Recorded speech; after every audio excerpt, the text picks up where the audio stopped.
Akashvani.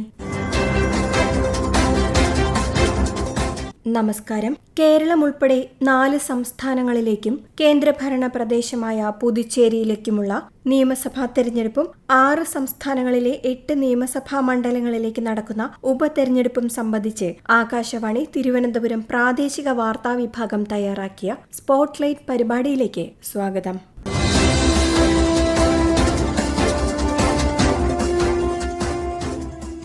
Indian ജനാധിപത്യം മറ്റൊരു വലിയ ഉത്സവകാലത്തേക്ക് കടക്കുകയാണ്. കേരളം, തമിഴ്നാട്, പശ്ചിമ ബംഗാൾ, അസം എന്നീ 4 സംസ്ഥാനങ്ങളിലേക്കും കേന്ദ്രഭരണ പ്രദേശമായ പുതുച്ചേരിയിലേക്കുമുള്ള നിയമസഭാ തിരഞ്ഞെടുപ്പ് തീയതികൾ കേന്ദ്ര തിരഞ്ഞെടുപ്പ് കമ്മീഷൻ പ്രഖ്യാപിച്ചതോടെ തിരഞ്ഞെടുപ്പ് ആവേശത്തിലാണ് രാജ്യം.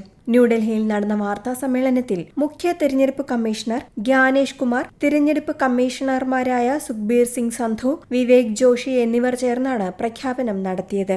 കേരളത്തിലും അസമിലും പുതുച്ചേരിയിലും ഏപ്രിൽ 9-നാണ് വോട്ടെടുപ്പ് നടക്കുക. തമിഴ്നാട്ടിൽ ഏപ്രിൽ 23-നും പശ്ചിമ ബംഗാളിൽ 23, 29 തീയതികളിലായി 2 ഘട്ടമായും സ്ഥാനാർത്ഥികൾ ജനവിധി തേടും. ജനാധിപത്യ പ്രക്രിയയുടെ സുതാര്യതയും സുരക്ഷിതത്വവും ഉറപ്പാക്കിക്കൊണ്ട് എല്ലായിടങ്ങളിലും മെയ് 4-നാണ് വോട്ടെണ്ണൽ. All 140 assembly constituencies of Kerala shall also go for polling on 9th April, that is Thursday, and counting shall be on the same day, that is 4th May 2026.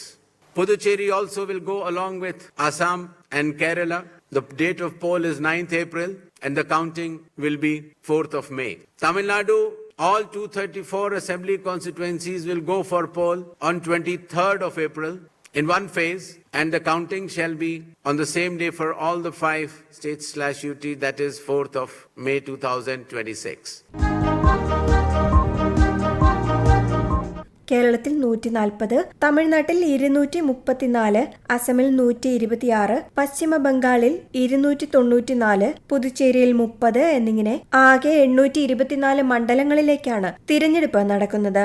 Keralam, Assam, Puducherry എന്നിവിടങ്ങളിൽ ഈ മാസം 23 വരെയാണ് നാമനിർദ്ദേശ പത്രിക സമർപ്പിക്കാൻ അവസരം. പത്രികകളുടെ സൂക്ഷ്മ പരിശോധന 24-ന് നടക്കും. മാർച്ച് 26-ആണ് പത്രിക പിൻവലിക്കാനുള്ള അവസാന തീയതി. തമിഴ്നാട്ടിൽ മാർച്ച് 30-ന് തിരഞ്ഞെടുപ്പ് വിജ്ഞാപനം പുറത്തിറക്കും. പശ്ചിമ ബംഗാളിലെ ആദ്യഘട്ട തിരഞ്ഞെടുപ്പിനുള്ള വിജ്ഞാപനവും ഇതോടൊപ്പം പുറത്തിറക്കും. ഏപ്രിൽ 2-നാണ് പശ്ചിമ ബംഗാളിലെ 2ാം ഘട്ടത്തിലേക്കുള്ള വിജ്ഞാപനം പുറത്തിറക്കുക. വിജ്ഞാപനം വന്നതിന് ശേഷം ഏപ്രിൽ 6 വരെ തമിഴ്നാട്ടിൽ നാമനിർദ്ദേശ പത്രിക നൽകാവുന്നതാണ്. പശ്ചിമ ബംഗാളിൽ ആദ്യഘട്ടത്തിലേക്കുള്ള പത്രികകൾ അടുത്ത മാസം 6 വരെയും 2ാം ഘട്ടത്തിന്റേത് 9-ാം തീയതി വരെയും നൽകാം. ഗോവ, ഗുജറാത്ത്, കർണാടക, മഹാരാഷ്ട്ര, നാഗാലാൻഡ്, ത്രിപുര സംസ്ഥാനങ്ങളിലെ 8 നിയമസഭാ മണ്ഡലങ്ങളിലേക്കുള്ള ഉപതെരഞ്ഞെടുപ്പ് തീയതിയും കമ്മീഷൻ പ്രഖ്യാപിച്ചു. ഗോവ, കർണാടക, നാഗാലാൻഡ്, ത്രിപുര എന്നിവിടങ്ങളിൽ ഏപ്രിൽ 9-നും ഗുജറാത്ത്, മഹാരാഷ്ട്ര എന്നിവിടങ്ങളിൽ ഏപ്രിൽ 23-നും ഉപതിരഞ്ഞെടുപ്പ് നടക്കും. തിരഞ്ഞെടുപ്പ് പ്രഖ്യാപിച്ച സംസ്ഥാനങ്ങളിൽ മാതൃകാ പെരുമാറ്റച്ചട്ടം നിലവിൽ വന്നതായി കമ്മീഷൻ അറിയിച്ചു. തിരഞ്ഞെടുപ്പ് പ്രക്രിയ സുഗമമാക്കുന്നതിനും വോട്ടർമാർക്ക് വിവിധ സൗകര്യങ്ങൾ ഉറപ്പുവരുത്തുന്നതിനും കേന്ദ്ര തിരഞ്ഞെടുപ്പ് കമ്മീഷൻ ഉദ്യോഗസ്ഥർക്ക് നിർദ്ദേശം നൽകിയിട്ടുണ്ട്. 25 ലക്ഷത്തോളം ഉദ്യോഗസ്ഥരെയാണ് തിരഞ്ഞെടുപ്പ് പ്രക്രിയയ്ക്കായി വിന്യസിക്കുക. 5 സംസ്ഥാനങ്ങളിലും കേന്ദ്രഭരണ പ്രദേശത്തുമായി ആകെ 17.4 കോടി സമ്മതിദായകരാണുള്ളത്. ആകെ 2,11,807 പോളിംഗ് സ്റ്റേഷനുകൾ ഇവർക്കായി സജ്ജമാക്കും. ഒരു പോളിംഗ് സ്റ്റേഷനിൽ പരമാവധി 1,200 വോട്ടർമാർ മാത്രമേ ഉണ്ടാകൂ. എല്ലാ വോട്ടിംഗ് കേന്ദ്രത്തിലും സമ്പൂർണ്ണ വെബ്കാസ്റ്റിംഗ് ഉണ്ടായിരിക്കുമെന്നും മുഖ്യ തിരഞ്ഞെടുപ്പ് കമ്മീഷണർ വ്യക്തമാക്കി. വിവിധ സംസ്ഥാനങ്ങളിലെ സവിശേഷമായ പോളിംഗ് സ്റ്റേഷനുകളെ കുറിച്ച് പരാമർശിക്കവേ കേരളത്തിൽ ഇടുക്കി ജില്ലയിലുള്ള ഇടമലക്കുടിയിലെ 34-ാം നമ്പർ പോളിംഗ് സ്റ്റേഷനെ കുറിച്ച് മുഖ്യ തിരഞ്ഞെടുപ്പ് കമ്മീഷണർ എടുത്തു പറഞ്ഞു. 693 സമ്മതിദായകരുള്ള ഇവിടെ പോളിംഗ് ഉദ്യോഗസ്ഥർ 8 കിലോമീറ്റർ കാൽനട യാത്രയുൾപ്പെടെ 30 കിലോമീറ്റർ ദുർഘട പാതയിലൂടെ സഞ്ചരിച്ചാണ് വോട്ടെടുപ്പിനായി എത്തുന്നതെന്ന് കമ്മീഷണർ ചൂണ്ടിക്കാട്ടി. In Kerala, Edamalkudi has around 693 electors, a tribal area of Idukki district, where the polling officials reach by completing 30 kilometers of journey through rugged off-road terrain by specified vehicles and followed by 8-kilometer trek by foot. എല്ലാവരെയും ഉൾക്കൊള്ളുന്ന ജനാധിപത്യ സംവിധാനം എന്ന കാഴ്ചപ്പാടിൽ കേരളത്തിലെ ഏക ആദിവാസി ഗ്രാമപഞ്ചായത്തായ ഇടമലക്കുടിയിൽ മുഖ്യ തെരഞ്ഞെടുപ്പ് ഓഫീസർ രത്തൻ യു കേൽക്കർ സന്ദർശനം നടത്തിയിരുന്നു. നിയമസഭാ തിരഞ്ഞെടുപ്പിനായി കേരളത്തിൽ മാത്രം 30,471 പോളിംഗ് സ്റ്റേഷനുകളാണ് സജ്ജമാക്കുന്നത്. നഗരമേഖലകളിൽ 6,130 ഗ്രാമീണ മേഖലകളിൽ 24,341 സ്റ്റേഷനുകൾ ക്രമീകരിക്കും. ഇവയിൽ 790 മാതൃകാ പോളിംഗ് സ്റ്റേഷനുകളും 397 വനിതകൾ നിയന്ത്രിക്കുന്ന പോളിംഗ് സ്റ്റേഷനുകളും ആയിരിക്കും. വോട്ടിംഗ് മെഷീനുകളിൽ ഇക്കുറി സ്ഥാനാർത്ഥികളുടെ കളർ ഫോട്ടോ പതിപ്പിക്കുമെന്നും തിരഞ്ഞെടുപ്പ് കമ്മീഷണർ അറിയിച്ചു. സംസ്ഥാനത്തെ തിരഞ്ഞെടുപ്പ് ഒരുക്കങ്ങൾ വിലയിരുത്താൻ മുഖ്യ തെരഞ്ഞെടുപ്പ് ഓഫീസർ രത്തൻ യു കേൽക്കറിന്റെ നേതൃത്വത്തിൽ ജില്ലാ കളക്ടർമാരുടെയും രാഷ്ട്രീയ പ്രതിനിധികളുടെയും യോഗങ്ങൾ ചേർന്നു. കേരളത്തിൽ ഇത്തവണ റെക്കോർഡ് വോട്ടിംഗ് ശതമാനം കൈവരിക്കുക എന്നതാണ് തെരഞ്ഞെടുപ്പ് കമ്മീഷന്റെ പ്രധാന ലക്ഷ്യമെന്ന് സംസ്ഥാനത്തെ തിരഞ്ഞെടുപ്പ് ഒരുക്കങ്ങളെക്കുറിച്ച് സംസാരിക്കവേ അദ്ദേഹം പറഞ്ഞു. 1987 രേഖപ്പെടുത്തിയ 80.57% കേരളത്തിലെ ഇതുവരെയുള്ള ഏറ്റവും ഉയർന്ന വോട്ടിംഗ് നിരക്ക്. എന്നാൽ ഇത്തവണയത് 85% മുകളിൽ എത്തിക്കാനുള്ള തീവ്ര ശ്രമത്തിലാണ് തിരഞ്ഞെടുപ്പ് ഉദ്യോഗസ്ഥർ. ഇതിനായി ബോധവൽക്കരണ പരിപാടികൾ വഴി കന്നി വോട്ടർമാരെയും യുവാക്കളെയും ബൂത്തുകളിലേക്ക് എത്തിക്കാൻ വിപുലമായ പദ്ധതികൾ ആവിഷ്കരിച്ചിട്ടുണ്ട്. കേരളത്തിലെ 100% ഡിജിറ്റൽ സാക്ഷരതയും മികച്ച ഇന്റർനെറ്റ് കണക്ടിവിറ്റിയും തിരഞ്ഞെടുപ്പ് ജോലികൾ വേഗത്തിലാക്കാൻ സഹായിക്കുമെന്നും രത്തൻ യു കേൽക്കർ വ്യക്തമാക്കി. കഴിഞ്ഞ പ്രാവശ്യം തദ്ദേശ സ്വയംഭരണ സ്ഥാപനത്തിന്റെ ഇലക്ഷൻസിൽ ഇങ്ങനെ ഒരു ഗ്രീൻ പ്രോട്ടോകോൾ പാലിക്കാനുണ്ടായിരുന്നു. അതുപോലെ തന്നെ ശുചിത്വ മിഷന്റെ നേതൃത്വത്തിൽ ഈ പ്രാവശ്യം നമ്മളൊരു എൻവയറമെന്റലി റെസ്പോൺസിബിൾ ആയിട്ടുള്ള ഇലക്ഷൻസ് നടപ്പിലാക്കാൻ നമ്മൾ ഉദ്ദേശിക്കുന്നു. എല്ലാ പോളിംഗ് സ്റ്റേഷൻസ് ഫുള്ളി ആക്സസിബിൾ ആയിരിക്കണം. ഏറ്റവും പാവപ്പെട്ട ആൾക്കാർക്ക് അടക്കം നമ്മുടെ എല്ലാ പോളിംഗ് സ്റ്റേഷൻസ് ആക്സസിബിൾ ആവണം. യൂത്തിന്റെ പാർട്ടിസിപ്പേഷനിൽ ഒരു കുറവ് ഉള്ളത് നമ്മുടെ ഒരു സർവേയുടെ ഭാഗമായിട്ട് നമ്മൾ കണ്ടെത്തിയിട്ടുണ്ട്. ഈ പ്രാവശ്യം യൂത്തിന്, അതായത് 18 ഇയേഴ്സ് മുതൽ 30 വയസ്സ് വരെയുള്ള എല്ലാ ആൾക്കാരെയും നമ്മൾ കൃത്യമായിട്ട് അവരെ ഇൻക്ലൂഡ് ചെയ്യാനും പിന്നെ അവരെ പാർട്ടിസിപ്പേറ്റ് ചെയ്യിപ്പിക്കാനും നമ്മൾ ശ്രമിക്കുന്നുണ്ട്. തിരഞ്ഞെടുപ്പ് പ്രക്രിയയുടെ വിശ്വാസ്യത വർദ്ധിപ്പിക്കുന്നതിനായി വിവിപാറ്റ് സംവിധാനവും എല്ലാ പോളിംഗ് സ്റ്റേഷനുകളിലും ഉറപ്പാക്കിയിട്ടുണ്ട്. കേരളത്തിലെ 30,000-ഓളം വരുന്ന പോളിംഗ് സ്റ്റേഷനുകളിൽ ഭിന്നശേഷിക്കാർക്കും മുതിർന്ന പൗരന്മാർക്കും പ്രത്യേക പരിഗണന നൽകും. വീൽചെയർ സൗകര്യം, റാമ്പുകൾ, വരി നിൽക്കാതെ വോട്ട് ചെയ്യാനുള്ള ക്രമീകരണം എന്നിവ എല്ലാ ബൂത്തുകളിലും ഉണ്ടാകുമെന്ന് മുഖ്യ തെരഞ്ഞെടുപ്പ് ഓഫീസർ ഉറപ്പു നൽകിയിട്ടുണ്ട്. കൂടാതെ കുടിവെള്ളം, ശൗചാലയങ്ങൾ തുടങ്ങിയ അടിസ്ഥാന സൗകര്യങ്ങൾ പോളിംഗ് സ്റ്റേഷനുകളിൽ തയ്യാറാക്കാൻ കർശന നിർദ്ദേശവും നൽകിയിട്ടുണ്ട്. തിരഞ്ഞെടുപ്പിൽ പണത്തിന്റെയും മദ്യത്തിന്റെയും സ്വാധീനം തടയുന്നതിനായി ആദായ നികുതി വകുപ്പും എക്സൈസ് വകുപ്പും കർശനമായ നിരീക്ഷണം ആരംഭിച്ചു. ഇതിന്റെ ഭാഗമായി കൊച്ചി ആസ്ഥാനമായി 24 മണിക്കൂറും പ്രവർത്തിക്കുന്ന കൺട്രോൾ റൂമും ടോൾ ഫ്രീ നമ്പറും സജ്ജമാക്കി.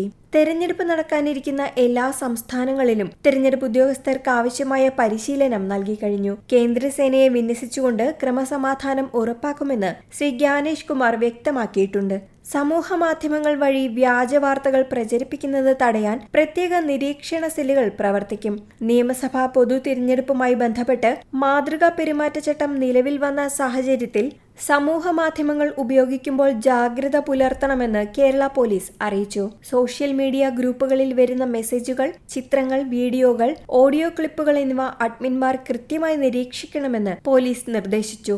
AI ഉപയോഗിച്ച് നിർമ്മിച്ച വ്യാജ വീഡിയോകൾ, ഓഡിയോകൾ എന്നിവ പ്രചരിപ്പിക്കരുത്. തിരഞ്ഞെടുപ്പ് കമ്മീഷന്റെ നിർദ്ദേശപ്രകാരമുള്ള AI ജനറേറ്റഡ് എന്ന ലേബലില്ലാതെ സംശയാസ്പദമായ രാഷ്ട്രീയ പ്രചാരണങ്ങൾക്കെതിരെ നടപടിയുണ്ടാകും.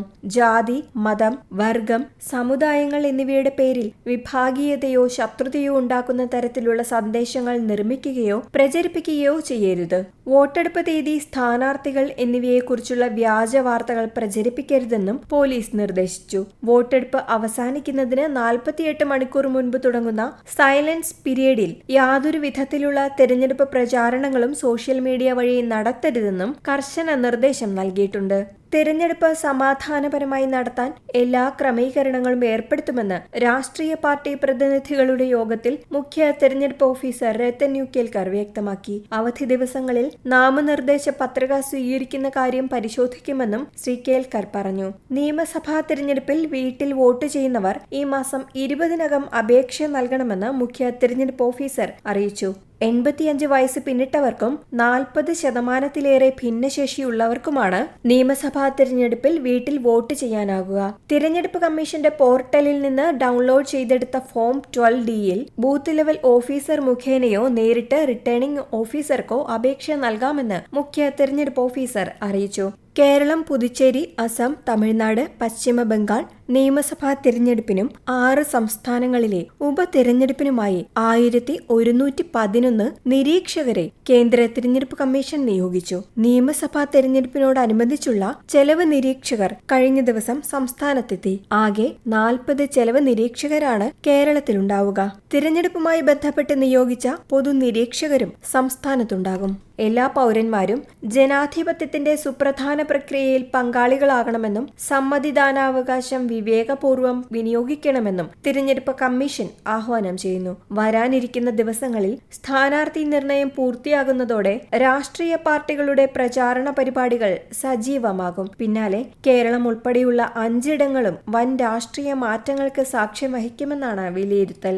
The Commission, along with lakhs of election officials and security personnel, is committed for ensuring free, fair, transparent, accessible and peaceful elections. Election Commission of India is also prepared to welcome each and every voter to their polling stations and provide them with a pleasant and comfortable voting experience. I would also like to make a special appeal to our youth and the first-time voters. My dear friends, you are about to step into one of the most important responsibilities of your life, exercising your democratic right, the right to vote. I urge you to participate enthusiastically in this great democratic exercise and cast your vote with pride, responsibility, and confidence. Your vote is your choice in shaping the future of your state and the nation. Elections in India are the festival of democracy. Chunav ka parv hum sab ka garv. This festival of democracy belongs to every citizen, every elector of India. Keralam ഉൾപ്പെടെ 4 സംസ്ഥാനങ്ങളിലേക്കും കേന്ദ്രഭരണ പ്രദേശമായ പുതുച്ചേരിയിലേക്കുമുള്ള നിയമസഭാ തെരഞ്ഞെടുപ്പും 6 സംസ്ഥാനങ്ങളിലെ 8 നിയമസഭാ മണ്ഡലങ്ങളിലേക്ക് നടക്കുന്ന ഉപതെരഞ്ഞെടുപ്പും സംബന്ധിച്ച് ആകാശവാണി തിരുവനന്തപുരം പ്രാദേശിക വാർത്താ വിഭാഗം തയ്യാറാക്കിയ സ്പോട്ട്ലൈറ്റ് പരിപാടി ഇവിടെ അവസാനിക്കുന്നു. ഏകോപനം ലെമി ജി നായർ. തയ്യാറാക്കിയത് സുധിൻ സൈനുദ്ദീൻ. അവതരണം കാർത്തിക വിശ്വംഭരൻ.